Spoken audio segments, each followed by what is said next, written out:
Friday crawled by like the slow tick of a clock in a hospital room. Every minute heavy, every second reminding me of what was about to happen. Francis left early, kissing my forehead like some doting husband in a Hallmark movie. "Big night," he whispered. "Don't wait up." The moment the door clicked shut, my chest tightened. Big night. That's what he called it, the night he erased me. I sat on the couch for hours, the walls closing in, my mother's words still echoing in my head. Kate wouldn't lie to me. I wanted to scream, to run, to beg someone, anyone to believe me. But then Valerie called. "Tonight's it, Jess," she said. "You ready?" No. I wasn't ready. Not for Marco. Not for Francis. Not for the possibility that this could go horribly wrong. But I forced the word out anyway. Yes. We met at a gas station just outside the city. Valerie pulled up in her beat-up silver sedan, her hair tied back, eyes sharp with focus. She handed me a tiny recorder the size of a key fob. "Keep this in your purse," she said. "We'll sit close enough to hear everything. When Francis mentions the transfer, we've got him." My hands shook as I took it. "And Marco?" Valerie smirked. "Let me handle Marco. I've dealt with his kind before." I didn't ask what she meant by that. Some stories are better left untold. The bar was dim, smoky, and loud with the hum of low conversation. Men in suits lingered in corners. Women with sharp eyes nursed cocktails at the bar. And in the back, at a booth half swallowed by shadows, sat Francis. My husband. He looked polished, confident, like a man about to collect a prize. Beside him was Marco. Even in the low light, Marco radiated danger. Broad shoulders. A thick gold chain glinting under his collar. His gaze was sharp, calculating. The kind of eyes that saw everything and trusted nothing. Valerie and I slid into a booth 2 tables away. Close enough to hear, far enough to look like 2 women out for drinks. My heart pounded so loudly I was sure everyone in the bar could hear it. Francis leaned forward, speaking low, but the recorder picked up every word. "It's all set," he told Marco. "The papers are ready. Once we sign, the apartment's yours, clean. My wife won't know a thing until it's too late." The words sliced through me like a knife. Marco grunted. "And the money?" Francis smiled. That smug, infuriating smile I'd once fallen for. "Already arranged. Wire transfer clears tomorrow morning." Marco's gaze flicked around the room, then back to Francis. "Good? Because if this goes sideways, it won't just be your wife losing everything." My stomach lurched. Francis nodded quickly, eager, desperate. "It won't go sideways. Trust me." I dug my nails into my palms, fighting the urge to stand up and scream. Then, something I didn't expect. Kate. She walked into the bar, her hair curled, her dress far too glamorous for a casual Friday night. She slid into the booth beside Francis, kissed his cheek, and whispered something in his ear that made him laugh. My vision blurred. My sister. With my husband. Sitting across from the man who was about to steal everything from me. Valerie muttered under her breath, "Jesus. She's really in it." I wanted to storm over, to drag Kate out by her hair, to shove the papers in her face and scream, "You betrayed me." But I stayed still. I had to. Because this was the proof. Francis, Marco, Kate. Together. Marco leaned back, his voice low but clear. "All right. Midnight. We sign, we shake, and it's done. No mistakes." Francis and Kate both nodded. I pressed the recorder in my purse, ensuring it caught every word. Midnight. That was the moment. Valerie glanced at me, her eyes blazing. "We've got them, Jess. This is it." I nodded, my throat tight, my hands trembling. But inside, one thought kept circling like a vulture. If they see me here, I might not make it out alive. The minutes crawled toward midnight, every tick of the clock on the bar's wall thudding in my chest like a drumbeat. Valerie and I sat hunched over half-melted drinks, pretending to laugh at nothing, 2 women lost in casual chatter. But my eyes kept straying to the corner booth where Francis, Kate, and Marco plotted the theft of my life. Every smile Francis gave her cut me deeper. Every time Kate leaned in close, whispering in his ear, it felt like another knife twisting inside me. And Marco, His presence was suffocating. He barely spoke, but his eyes swept the room like radar, never still, always hunting. I forced myself to look away, but when his gaze swept past our booth, my breath hitched. Did he notice? Did he see me? Valerie kicked me gently under the table, her voice a low growl. Don't stare, Jess. You'll give us away. I nodded, gripping my glass so hard I thought it might shatter. A waitress drifted by, setting down another round at their table. Frances slipped her a bill and said something that made her giggle. Then Kate's voice rose, sharper than she probably meant it to. She's not as stupid as you think, Frances. Jessica suspects something. The words froze me in place. My blood ran cold. Francis leaned in, lowering his voice, but I still caught it. She's paranoid, Kate. Always has been.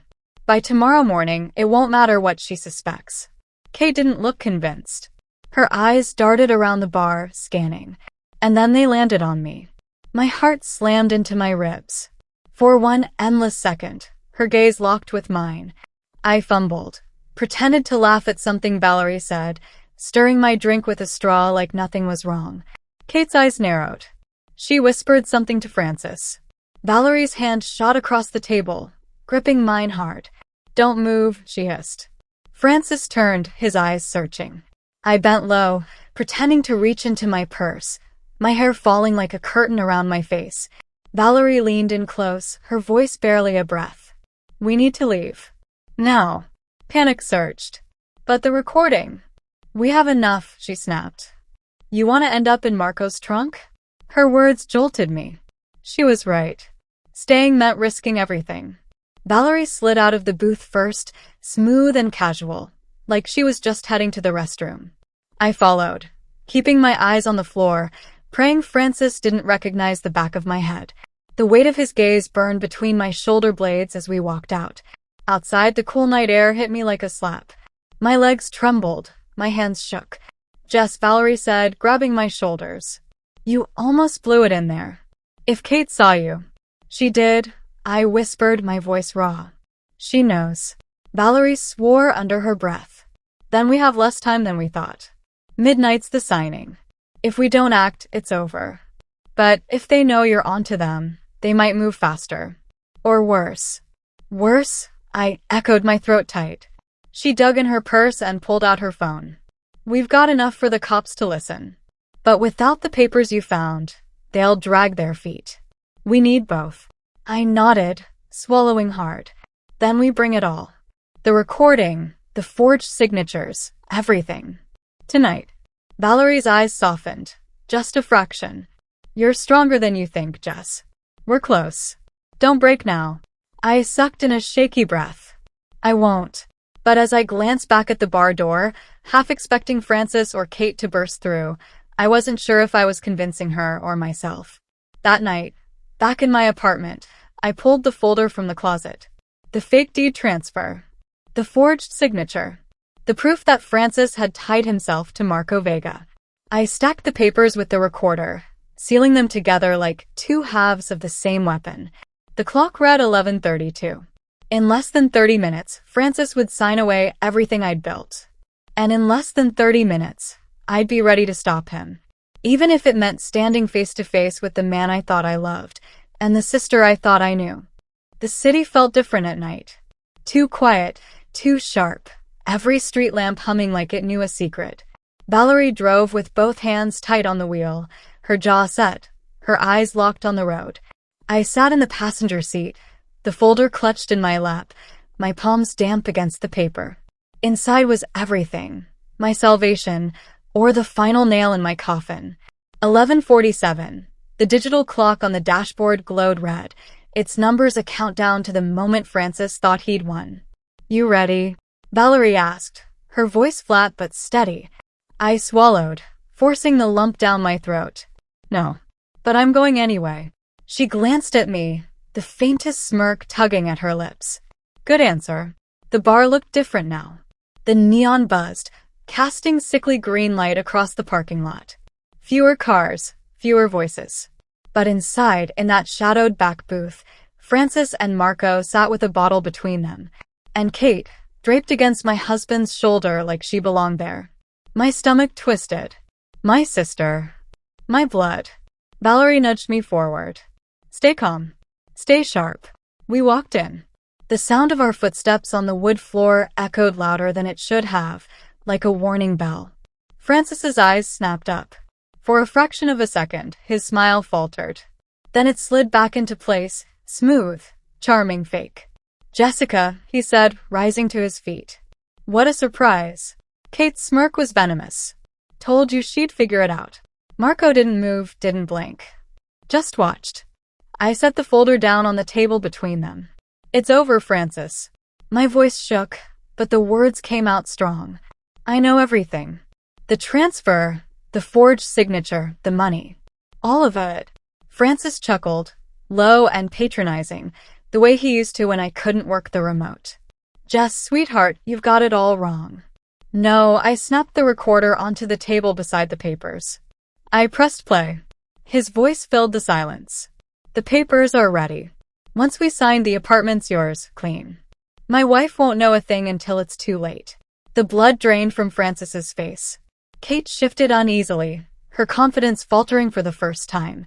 That could be anyone's voice. Cut the crap, Valerie hissed, stepping forward. We've got you. Both of you. And we've already made backup copies. Try to touch us. This hits the cops in seconds. Marco leaned back, eyes narrowing. He poured himself a drink, slow and deliberate.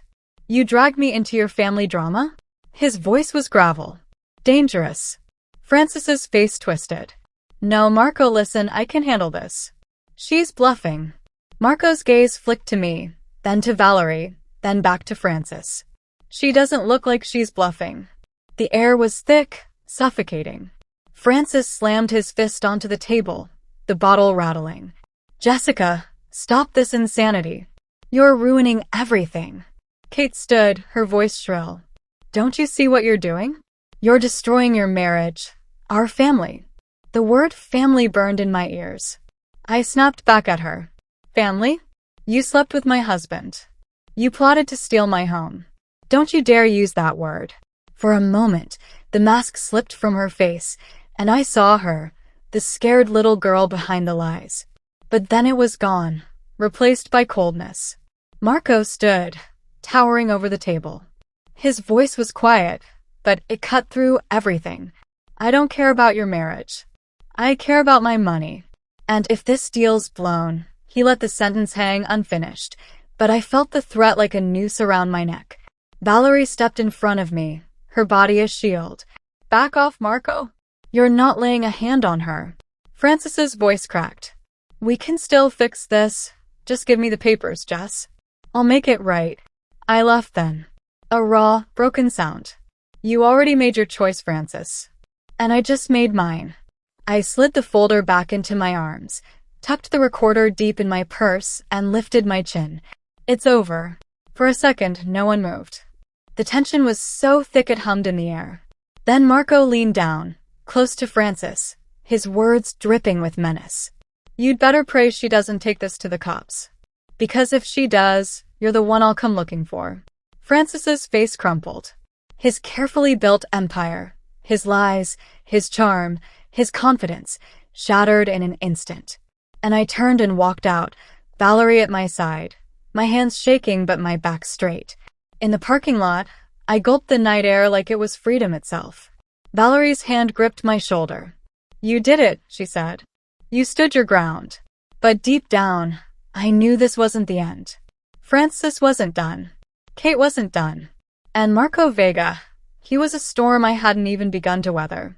By the time I got back to my apartment, the adrenaline had worn off. My hands were still trembling, my knees weak.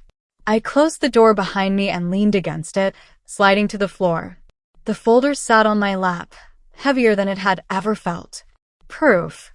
Truth. Salvation. And yet, all I could hear was Francis's voice. You're ruining everything. I laughed bitterly, though there was no humor in it. He'd ruined us long before I ever lifted a finger. My phone buzzed. Francis. His name flashing across the screen made my stomach twist. I almost ignored it. Almost. But something in me wanted to hear his voice, to hear him squirm. I swiped to answer. What do you want? Jessica. His voice was low, urgent, not the smooth confidence he wore at the bar. Please, don't do this.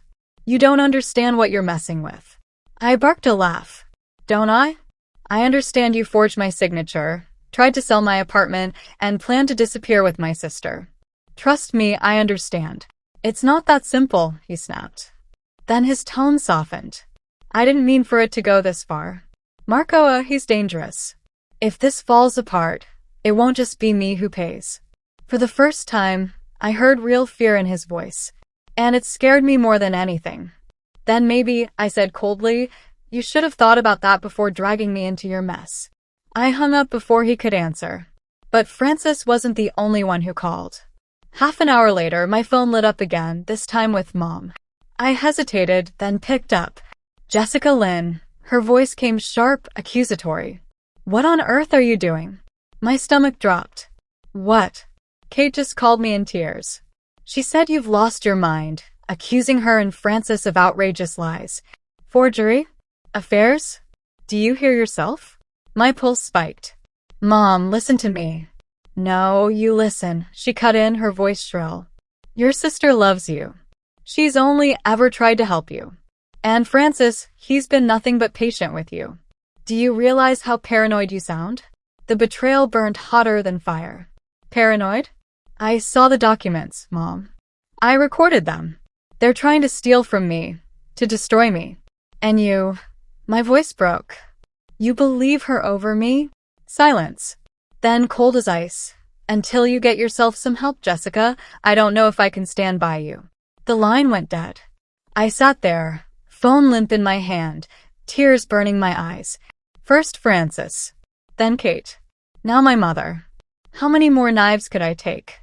Valerie found me an hour later, still curled up on the couch with the folder clutched like a lifeline. She didn't ask what happened. She just sat beside me silent until I finally whispered, they've turned her against me. My own mom. Valerie's hand squeezed mine. Then forget her. Forget them. You've got the truth, Jess. That's more than they'll ever have. I wanted to believe her. I wanted to let her words hold me together. But as I stared at the dark window, my reflection staring back, one thought gnawed at me. Truth doesn't always win. And Marco Vega was still out there, waiting for his payday. That night, sleep refused to come. Every creak in the building made me jump. Every shadow looked like Marco's silhouette. I kept hearing Francis's warning in my head. Asterisk, you don't understand what you're messing with. Asterisk.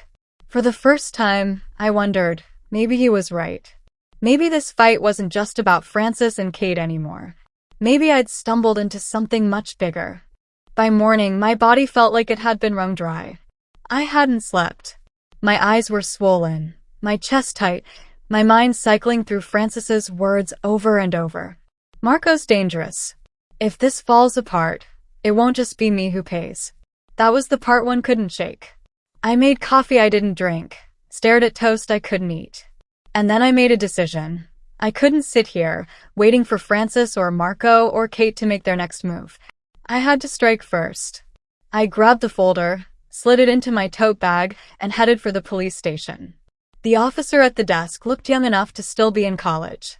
His name tag read Dawson. Yes, ma'am. How can I help you? He asked, polite but distracted, like his mind was already on his lunch break. I set the folder on the counter, my hands trembling. I need to report a crime. Fraud. Forgery. Conspiracy to steal my property. I have evidence. That got his attention. He raised a brow and opened the folder, flipping through the papers. These look serious. They are, I said quickly. My husband forged my signature on property transfer documents. He's trying to sell my apartment to a man named Marco Vega. I recorded him admitting it. At the name, Dawson's pen froze against his notepad. His eyes flicked up, suddenly sharper. Did you say Vega? Yes. He closed the folder slowly, like handling something toxic. Wait here. 10 minutes later, an older detective appeared, his suit wrinkled, his expression unreadable. He introduced himself as Detective Miller and motioned me into a small interview room. I laid it all out for him. The documents. The recorder. The confrontation at the bar. He listened quietly, nodding occasionally, until I finished. Mrs. Langston, he said carefully, do you realize who Marco Vega is? I swallowed. I know enough. He's not just a man buying property. He's connected. Dangerous. People who cross him tend not to last long. If what you're saying is true, you've put yourself in his direct line of sight. My throat went dry. So what do? You have the evidence. Miller held up a hand. The evidence is good. But if Vega's involved, we need airtight proof before we can act. Otherwise, this disappears in red tape or worse. His meaning was clear. Marco had reach, influence, friends in places that mattered. I left the station feeling less safe than when I went in. Back at the apartment, I double-locked the door. Valerie came by an hour later, carrying takeout and that sharp-eyed look of hers. Well, she asked. I told her everything. The young officer's reaction.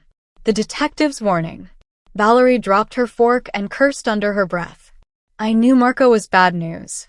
But if even the cops are spooked? Jess, you're in way deeper than you realize. I know, I whispered. My voice cracked. Godwell, what do I do? She leaned forward, fierce. You keep fighting. You've got leverage. The documents, the recording, those are your weapons. You just have to survive long enough to use them. Her words should have comforted me. Instead, they felt like a sentence. Survive long enough. That night, as I was finally drifting toward sleep, a sound jolted me awake. A knock. Not the polite, hurried kind of a neighbor. Slow. Deliberate. Each one echoing through the apartment like a countdown. I froze, my heart hammering in my chest.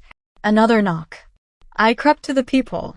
At first, all I saw was the dim hallway light. Then a shadow. A figure standing just beyond the angle, waiting. My blood turned to ice. I didn't breathe. I didn't move. After what felt like hours, the figure finally shifted and walked away, their footsteps fading into silence. But the message was clear. Marco Vega knew exactly where I lived. And now, the game had truly begun.